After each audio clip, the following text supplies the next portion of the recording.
Bonsoir à tous, bienvenue dans cette édition du journal.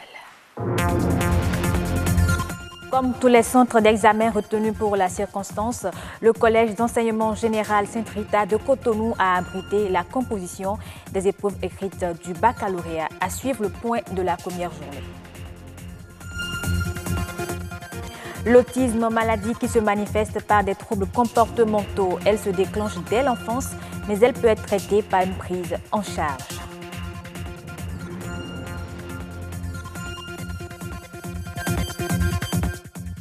Et puis, il existe des médicaments abordables et efficaces. Dans le jargon des pharmaciens, on les appelle des médicaments essentiels. Ils sont utiles et ont plusieurs avantages.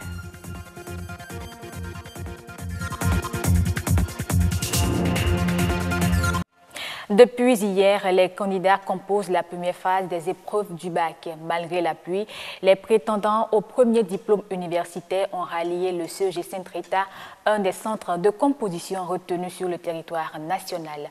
Mathieu Sokenou, Marcel Arrossi. C'est parti pour le baccalauréat depuis ce lundi à Cotonou et partout sur le territoire national. Les candidats à l'assaut du premier diplôme universitaire s'étaient rendus sous une pluie battante dans les centres de composition. Le Collège d'enseignement général Sainte-Rita, un des 19 centres de composition du littoral, a servi de cadre pour le lancement officiel départemental. Le bac est un diplôme sacré, mais banal. On peut ne pas être très fort au cours de l'année et décrocher son bac. On peut ne pas être très fort dans toutes les matières et avoir son parchemin. À vous de jouer maintenant. Bonne chance. 8 heures, l'heure réglementaire de démarrage était respectée. Tout semble bien commencer et les autorités s'en réjouissaient. Malgré la météo, c'est-à-dire la pluie, nous avons constaté que tous les candidats étaient déjà dans le centre dès les premières heures de la journée.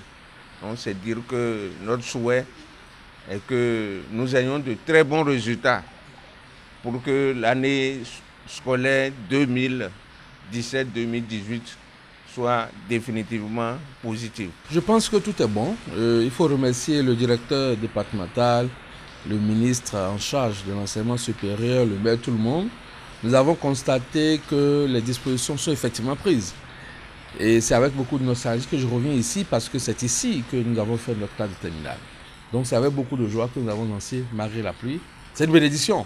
Ils sont 14 996 du littoral sur les 106 499 candidats inscrits au plan national. Aucune irrégularité n'est à signaler au démarrage. Vivement que tout finisse bien. La croissance de l'économie marocaine devrait atteindre 3,1% en 2018 et 2,9% en 2019.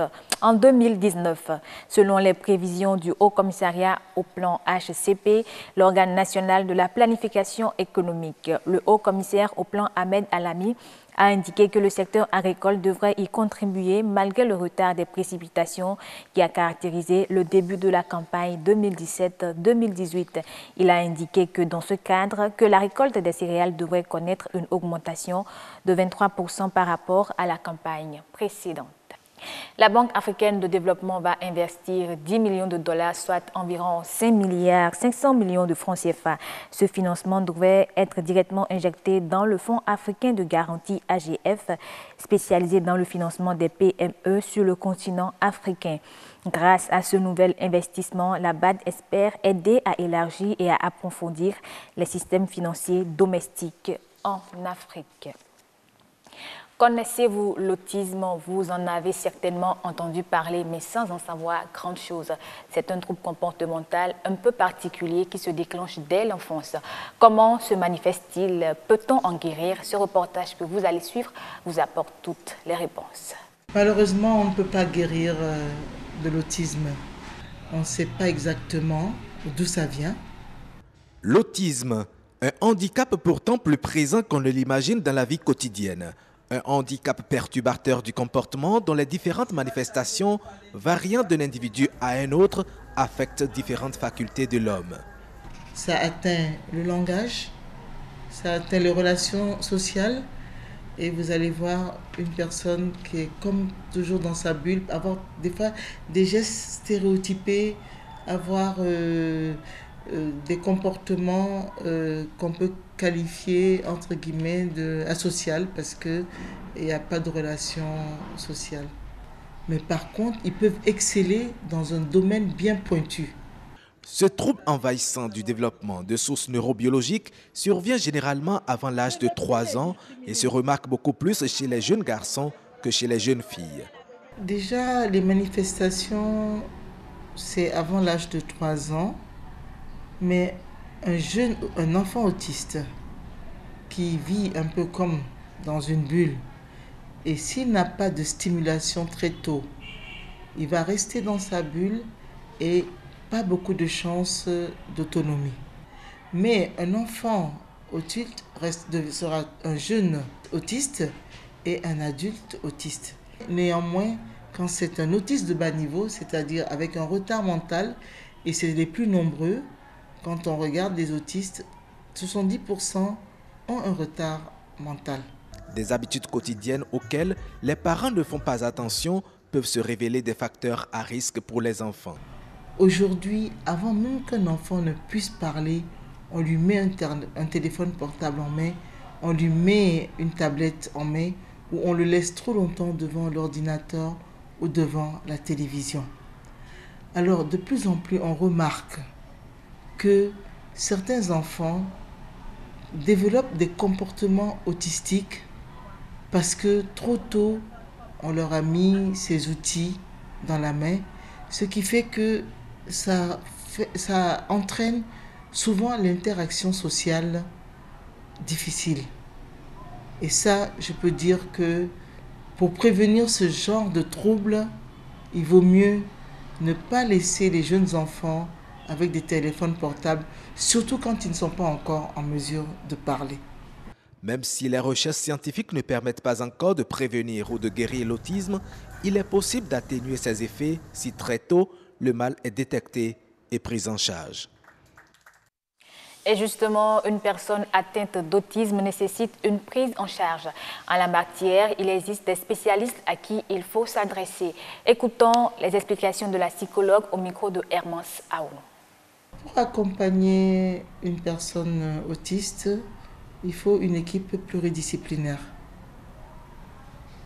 Les psychologues interviennent, les psychiatres interviennent, les neurologues interviennent, les orthophonistes interviennent, les éducateurs spécialisés interviennent.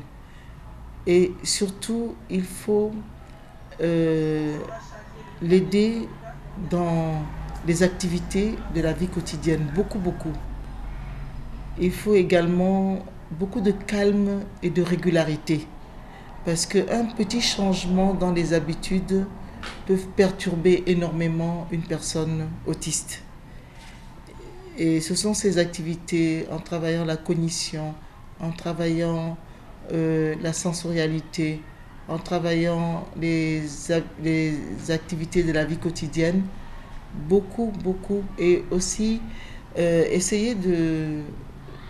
il ne faut surtout pas le brusquer, mais il faut être avec la personne et de manière, disons, intensive et travailler de façon individuelle.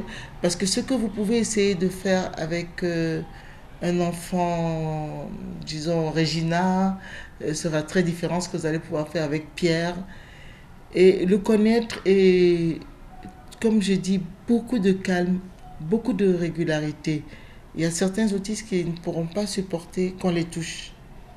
Et ça suffit déjà pour qu'ils soient très perturbés. Avoir une bonne santé suppose qu'on fasse recours à certaines pratiques pour se soulager des maux dont on souffre. Au nombre de celles-ci, la médication. La médication qui implique parfois l'usage des médicaments dits essentiels.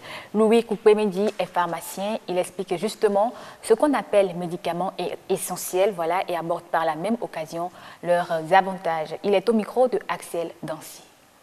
Les médicaments essentiels sont des médicaments qui répondent aux besoins de santé prioritaires des populations. Parce que vous savez, dans un pays comme le Bénin par exemple, tous les médicaments qui circulent, qui sont sur le marché, ont été autorisés par l'État. Ces médicaments sont destinés à traiter les différentes affections, les différentes pathologies dont souffrent les populations. Mais au nombre de ces affections, au nombre de ces pathologies, il y en a qui représentent un fardeau important pour la population et pour lesquels l'État décide donc de regarder parmi les médicaments destinés à les prendre en charge et de sélectionner un nombre assez limité pour pouvoir faciliter l'accès aux soins, faciliter la gestion des médicaments aussi et améliorer la disponibilité et l'accessibilité des populations à ces médicaments. Pour répondre aux recommandations de l'OMS, l'État béninois a décidé d'adopter la liste nationale des médicaments essentiels. Donc on a eu la première édition en 1994. Et en 2013, on était déjà à la 7e édition. Il était retenu que cette liste soit mise à jour chaque 2 ans. Mais il s'est fait que depuis 2013, c'est maintenant qu'on est en train donc de faire la mise à jour de la 7e édition pour avoir la 8e édition. D'abord, c'est pour améliorer l'accès des populations aux médicaments. Et donc, une fois qu'on a cette liste, les formations sanitaires, les officines de pharmacie doivent s'efforcer de rendre disponibles les médicaments qui sont situés sur cette liste. Bien entendu, les autres médicaments aussi, mais ceci devient une priorité pour l'État. La dernière chose comme avantage, c'est-à-dire que ça facilite la tâche également aux prescripteurs lorsqu'ils ont à prescrire aux patients. Et cette liste leur permet donc de pouvoir prescrire des médicaments dont on est sûr et dont on est rassuré aussi d'avoir dans les formations sanitaires des officines de pharmacie. Fin de ce journal. Merci de l'avoir suivi et bonne suite des programmes sur BB24, la chaîne du développement.